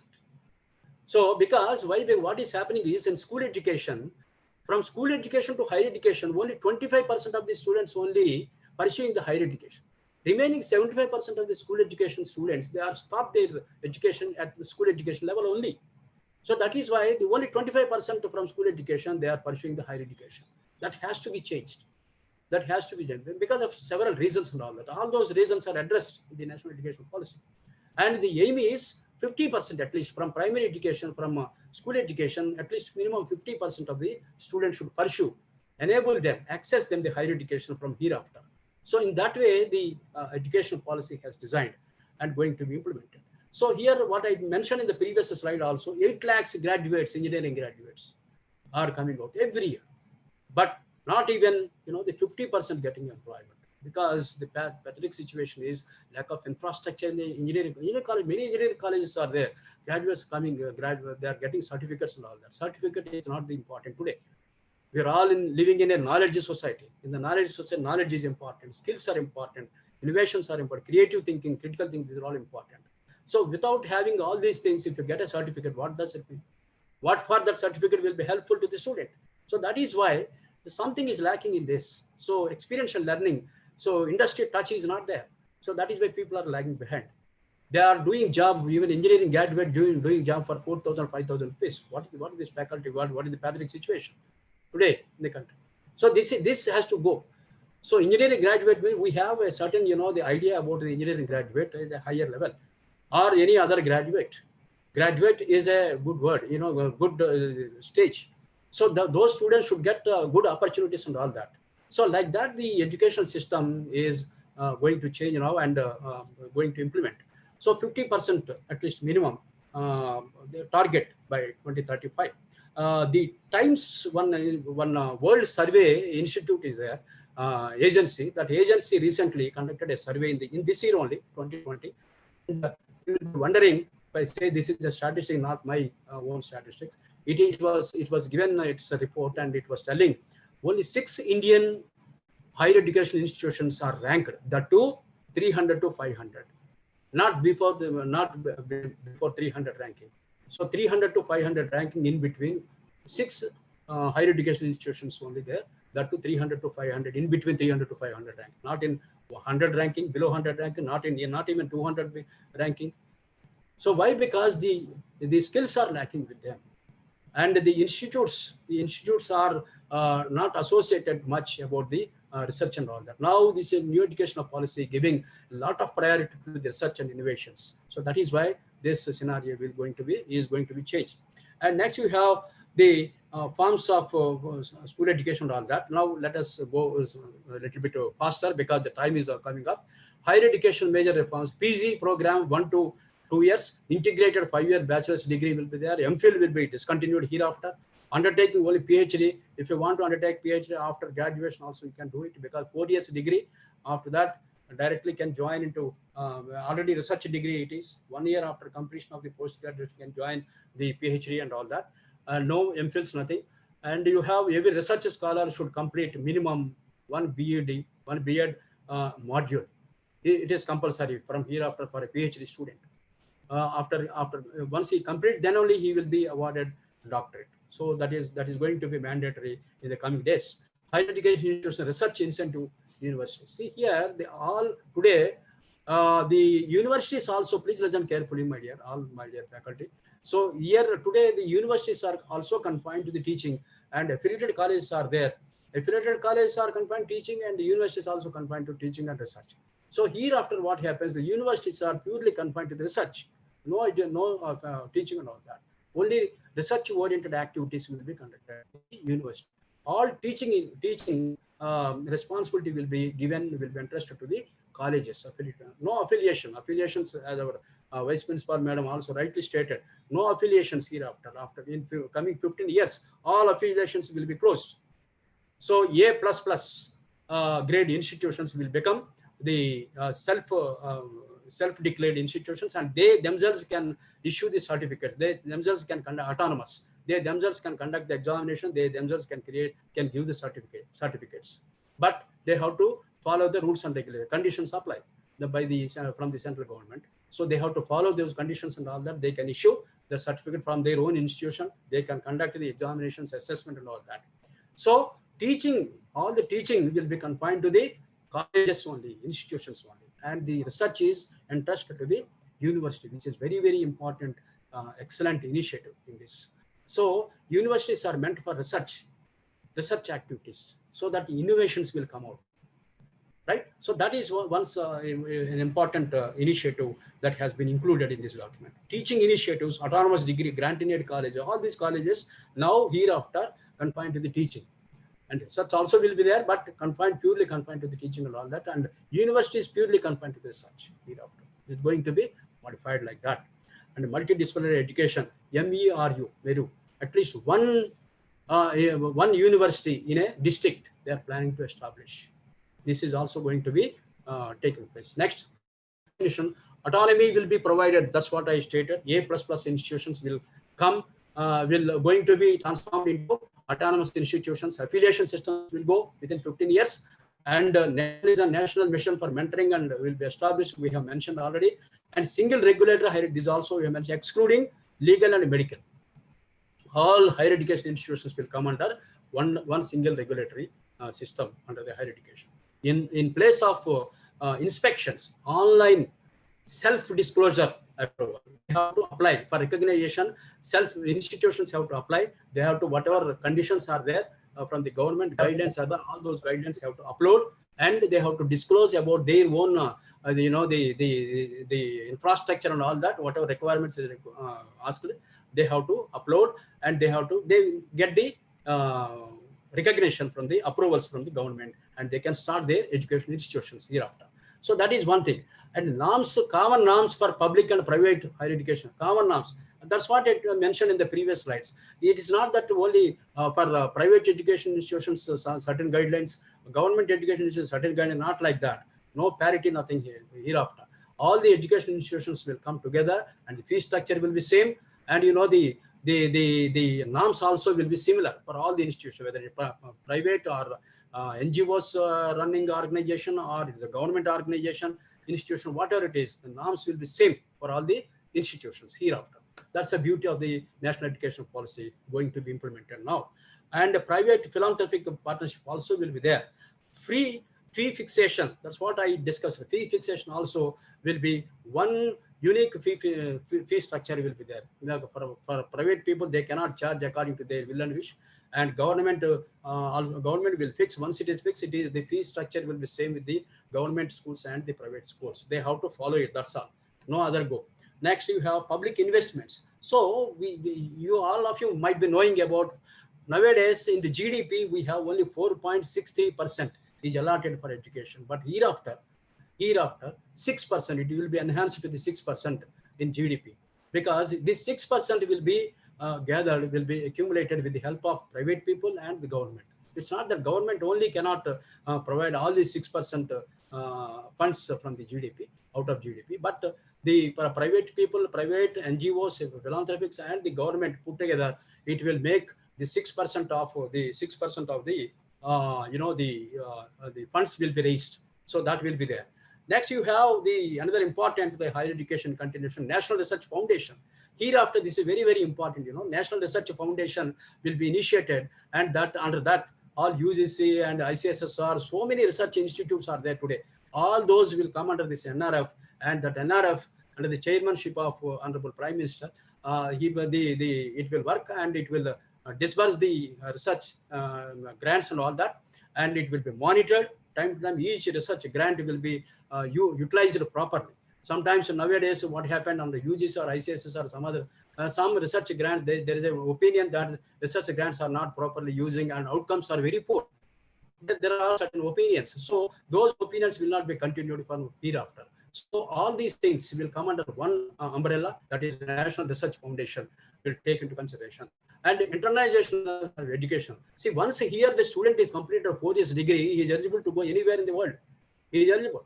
But in the present existing system, a graduate cannot go and pursue the higher education in other countries. So that is the back. So here from national education, the national education policy, the degree has been made now 4 years. So outside the country, people can come here to pursue the post-graduation, or our students can go to the other countries also.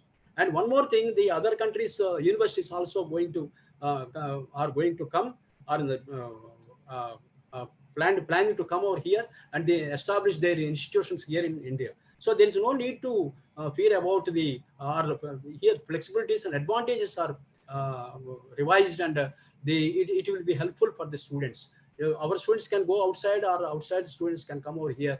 They can start institutes, higher education institutions, universities, they can start here, and they can, our students also can join over there, and they can come up with the skills and all. This is very, very important, the developing the skills of the mind of the students in the days to come, or in the years to come. Integration of vocational teachers process, these all will be integrated. That's what I told you, educational stream and you have the vocational stream, both will be together, it has to go. So that is why that integration will be possible in higher education levels also, that will be implemented. All higher education institutional professionals, educational institutions will evolve into multidisciplinary. I already mentioned this. So into multidisciplinary, any student, it is the choice of the student, can go according to his interest and can choose the subjects and can move forward for his career point of view and employment point of view and other domains of his life. He can move according to his interest. Special educational zones, we have already discussed about it. Zones will be established and will give the facilities to them, and that will be implemented. National Education Technology, NETF also will be mentioned. We have seen in the previous slide. And now this Minister of Human Resources is now changed as Minister of Education. You might be knowing, all of you. Now, the NEP higher education, another very small points only, so with the fast and all that I will do it. Education, IT is going to be already there in the education system. The planning, in the planning also use of technology will be used for upgradation and for developing the educational planning and all that. And teaching, learning, assessment also with the help of ICT, it will become very easy. Learning process will become very easy with the ICTs, and that with that framework will come. And already it is there, it will be further improved and all that. Administration, and you have the management.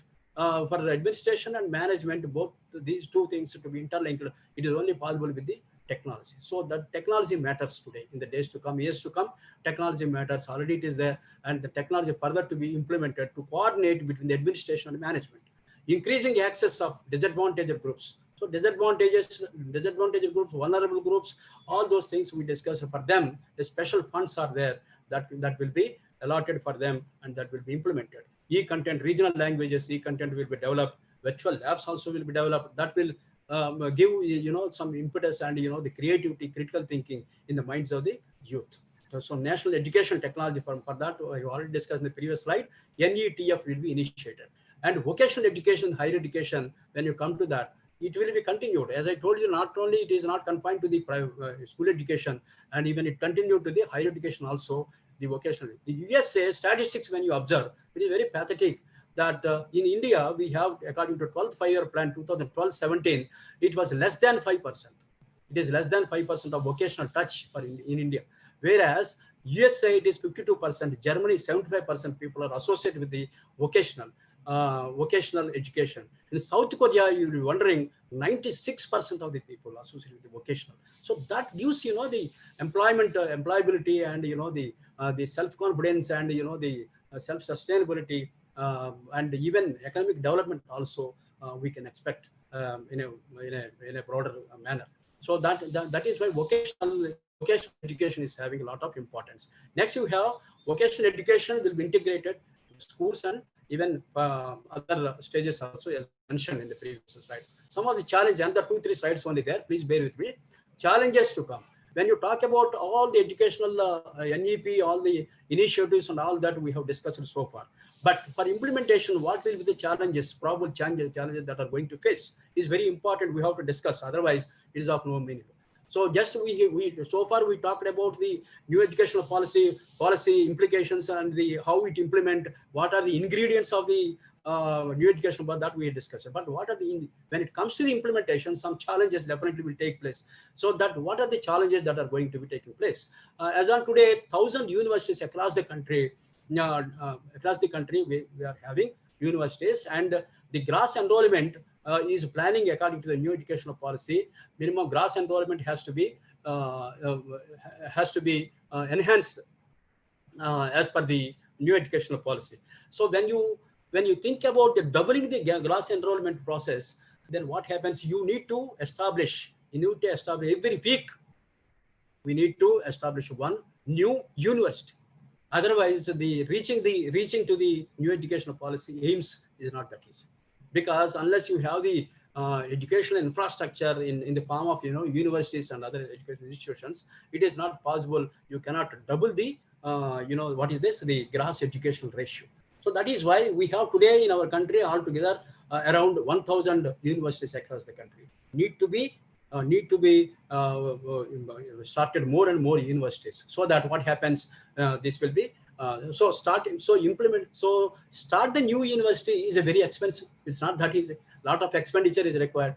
So funds required. Time to time funds are to be allotted for the establishment of the universities and all that. So it is expensive, but it's not impossible. If it is impossible, it will not be placed in the new educational policy. So it is there in the minds of the government that has to be at any cost will be implemented. Modi also, Honorable Prime Minister Modi also told that I am there behind you. Go ahead, like that he told. He has given his assurance in a public meeting as far as implementation of a new educational policy. That's enough.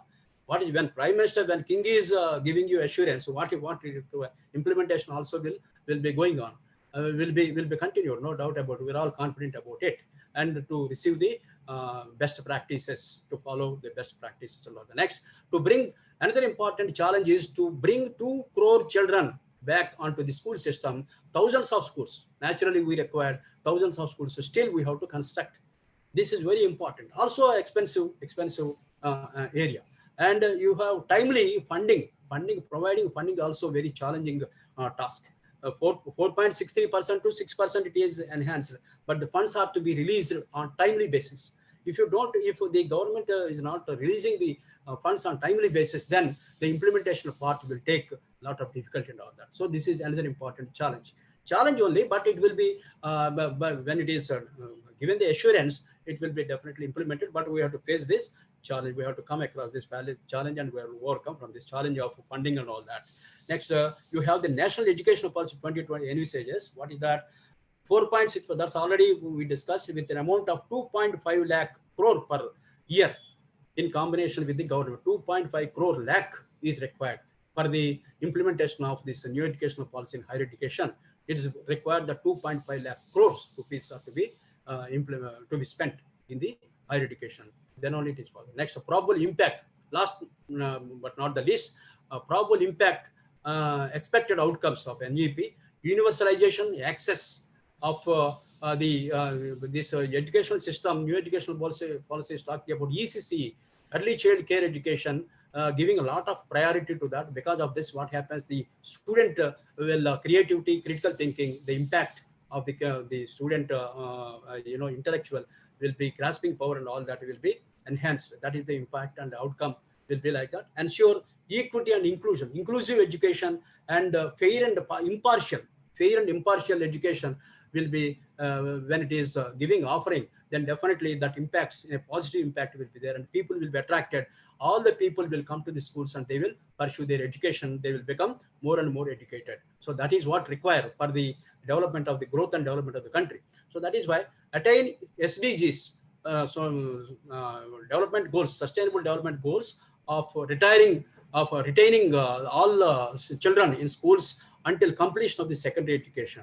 So retaining children, students in the school education system till they complete is very Herculean task. So we have to give the appropriate inputs to them, and even midday meals already there, midday meals and whatever facilities require, all those things to be provided, so that can be sustainability is not a problem at all. But it is an outcome, and a positive outcome or an impact once it is implemented. Next, we have focus on 21st century skills, teaching, learning, assessment. We talked about all these things. There is a lot of impact will be there on this area. Resource sharing, schools complexes, all the school complexes and resource sharing. Under that, you have effective governance, separation of powers, and common norms will be implemented. And overcoming the language barriers and all, learning barriers and all that. Language barrier in learning also will be taken care of, and the students will motivate like that. The curriculum will be designed and will be promote them, will be encouraged them. Common standards for public and private school education. So common standards are not different. Standards are, once it is set, the standard, it will be same for the private school or government school. Everybody has to follow the same curriculum. There is no other curriculum. It is not that the private schools will, if they say that they follow some other curriculum, no, government will not allow, and government will withdraw the recognition or approval. All those things will be withdraw. So that is why even government school or private school or government college or private college, whatever it is, everybody, whatever norms are set by the government, by the concerned authority under educational policy, they need to follow it. That's all, nothing else. Now next, suggestions and conclusions. Last slide. When you come to the suggestions and conclusions, you have the time to the suggestions. When you come across a time to time government review, the policy has to be reviewed for making some. When you are in implementation process, definitely what happens, some modifications and time to time requires. So that has to be reviewed. So if it review the policy, then only we'll come to know what type of modifications required. Similarly, so that is why that should be implemented, that should be taken care. And the educational policy evaluated. The policy, entire policy have to be evaluated. Evaluation in the sense, time to time, according to the changing situations in the market, job market, and the other areas, domains of areas, the changing situations are to be observed, identified, and accordingly small modifications, time to time amendments must be done. Then as far as allocation of grants are concerned, there should not be any parity between academic and research. So here two important things. So when you talk about, please listen, my dear participants, when you talk about skills innovations, you without having the research built up, it is not possible. Skills will not be associated without research. It is quite useless if anybody says that. So that is why these research and academics both should go together. A balance must be there. The funds also should be allocated equally. The academics and the research both should be, the grant should be equally, has to be provided, so that what happens, the so-called discussion that is about the skills innovations and the critical thinking, all those things are associated with research. If you neglect the research, the creativity thinking and analytical thinking will not come. It is not possible. So that is why a clear the equal importance as far as fund distribution is concerned, equal importance must be given. And come to the conclusion, last one, the new National Educational Policy 2020 is a wonderful policy, no doubt about it. It is to make the education system holistic development it leads, and flexible, multidisciplinary, and aligned to the needs of the 21st century. There's no doubt about it, but only the thing is implementation is very important. That implementation also, we're all confident that it will be implemented very effectively, and with the help of so many institutions that are initiated stage-wise, all those institutions will take care about the those particular stages, and that will be implemented. And our children, our young people will definitely get skilled people, and India as a whole will be made definitely Vishwaguru, and other countries will learn from us. That day will come, and it is already there. Our people are employed in many other countries, and they are creating wonders in those countries, and that will be continued even in the future also. So with this, I'd like to conclude the section, my presentation. I am very much thankful to the organizers of AV College, especially the management of AV College, and my respected elder brother, our principal, Dr. Rajalingam sir, and the vice principal madam, and the other organizers, Buchireddy sir, head department and convener of this program, and the organizer committee, Ramesh Mathur madam, Renu Mathur madam, madam, and the Praveen Reddy, Ramesh, all these people are really wonderful. You arranged an excellent session, and whatever inputs that I have, insights I have presented, I have shared with you. So if anything is there, if you want to add something, or if you want to question something, or you can pose, and we'll let us have an open discussion. You can also add to me, so that it's an opportunity for me to learn from you. It's not that I'm a more knowledgeable person, not like that. I'm also a learner like you, and whatever inputs I have learned, that I have just presented before you, not more than that. So with this, I thank everybody, all the participants. Namaste, namaskar. Thank you so much, sir, for your informative session. If you have some time, we'll just go ahead for a couple of questions. Yeah, please, madam. Yeah, we'll go ahead with some questions, sir, from the participants. And for this, I request Mrs. Renu Mathur to ask questions which has been posted in the chat box. Yeah, please. Sir, the first question from the participant is abolition of MPhil degree in national education policy. Is it easy to pursue PhD directly after PG? I repeat, sir. Yes. I repeat, sir, abolition of MPhil degree in national education policy. Is it easy to pursue PhD directly after PG? Yes, definitely it is easy to pursue the PhD. Why? Because, let me tell you, why? Because you have the research bent up starts from the graduation level. So graduation certificate, if you continue the graduation 4 years with the graduation certificate, the 4th year is associated with the research. So there the research bent up research inputs will be given in the graduation at the graduation level only, and that will be sufficient for pursuing the PhD after completion of the PG or after completion of the degree, because all research inputs will be given to the student in the graduation level only. Today existing right now we have 3 years degree only. The 4th year degree here, a certificate will get a student 4-year degree certificate. That certificate is graduation with the research, that will be mentioned in the certificate. So that 1 year all research components will be taught to the student. So that will be sufficient. That 1 year research bent up will be sufficient for pursuing directly to the PhD. MPhil is not required. Even in MPhil also 3 years, and after 2 years of post-graduation, and after that 1 year MPhil, after that it's a lengthy process. But to my mind, and according to the National Educational Policy, it will be sufficient. A student can easily pursue with the research inputs in the graduate level of the 4th year graduation. Whatever research inputs will be given, that will be sufficient to pursue the PhD. And the post-graduation is also in that case 1 year only. After completion of 1 year, by the time 5 years he completes, he can pursue the directly PhD and all that. That is about. Thank you, sir. The next question is from one of the faculty side. Is this education policy applicable to those who will be joining this year, that is 2020, or who are already in school or college before 2020, sir? No, this policy, new educational policy is going to implement, and it is going to be initiated from most probably next year, 2021. Okay. 2021. Thank you so much, sir. Thank you. Good afternoon, sir. Good afternoon. Good afternoon, sir. Please. Sir, my name is Ajay Kumar. I'm a faculty from Vijayanagar College of Commerce, and I am also an ex-student of AV College. Sir, I have a question. Yes, sir, I'm an AV College student. Sir, I have a question. Go ahead, Ajay. Regarding. Ajay, go ahead. Thank you, ma'am. Yeah. Thank you. Yeah, please. Sir, it is very good that new education policy 2020. Yes, ma'am. Madam, can you able to hear me? Yeah. We can hear you. Please go ahead. The new education policy 2020 is given a liberty to the students, I can say, because the students can opt any of the subject as his wish. That is a very good sign, I can say. But the problem at the ground root level is, if some colleges are offering only one stream, let us take only BCom or any BSc or BA. So how would it be possible? Is there any tie-up will be there, sir?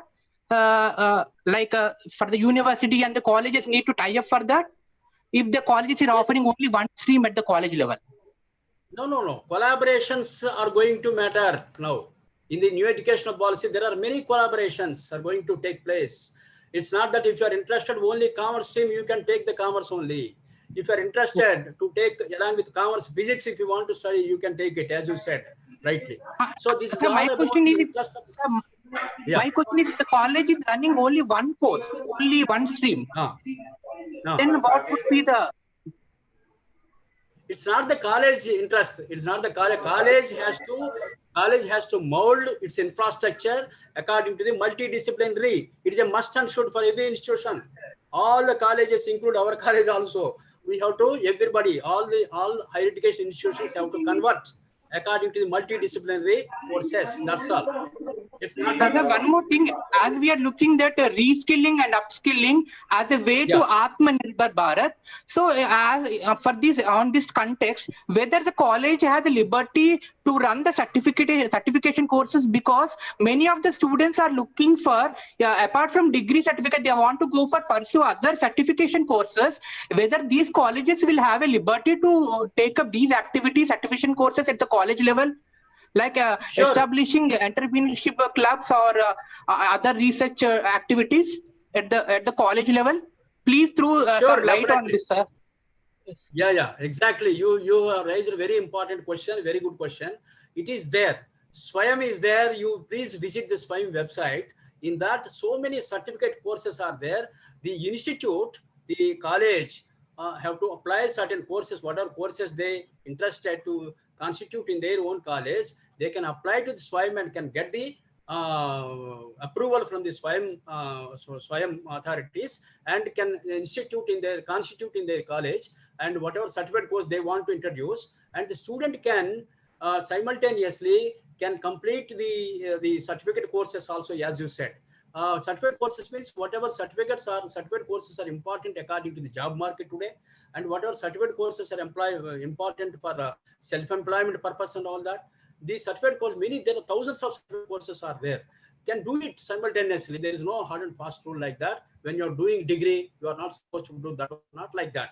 You can do it any number of courses and simultaneously. Certificate courses, matter of 3 months or 4 months, 5 months. Certificate courses also can pursue the student simultaneously. There is no hard and fast rule as such. Excellent information, sir. One more last question, sir. Whether if the faculties are interested in developing certain course, because some faculties are very much interested in the course, whether they can start these courses and can start their coursework in the college, and we can take some other students also? Yes, definitely. Very good question. It is there. It is there. You can create your own the course content and all that, and apply to the recognition for under new educational policy. You can take the permission from the concerned authority of the state department, SCRT or something like that will be there. You're going to be initiated, and from there you can take the permission and you can initiate the course on your own. If it is, but according to the conditions of the government new educational policy conditions, should be your course should be applied to that, to be associated with that. So once it is designed like that, if you design your own course, and if it is advantage or benefit to the students, then definitely what happens, you can implement, you can create. That is why e-content and e-curriculum also there. If anybody is interested to create a certain new course, wanted to design new course, that also can be created and posted in the portal, and that will also be taken into consideration. And if it is real, that will be monitored, that will be supervised, that will be tested. And if it is really good to the students all over the country or in that particular local area, then it will be implemented without any hesitation, because government is more particular about skills now. Creative thinking, critical thinking. When it is particular about it, your creation of new course, if it is really helpful and meaningful to the, or helpful to the benefit of the student, definitely that will be implemented. There is no question about it. There is no doubt about it, and you can implement it. That facility also there. And one more thing, finally, I am telling you, all the new guidelines and implementable guidelines will be placed in this month, in the coming month, September. Final guidelines will be placed in the website. Till then, we have to wait a few days for a clear-cut guidelines from each stage, for one stage to another. Certain guidelines are being prepared now. It is under construction. So we have to wait another 15-20 days so that all those guidelines stage-wise will be placed in the website. And once it is placed and the people can follow accordingly, that will be easy for all the institutions and individuals. Thank you, Leah. Thank you, sir. I thank AV College, our beloved principal, sir, Rajalingam, sir, and other staff. Thank you very much for giving this opportunity. Mr. Ajay, we are proud that you are our alumni. Thank you very much for asking the questions. And we are very thankful to Srinivasa, sir, for patiently answering the questions of the participants.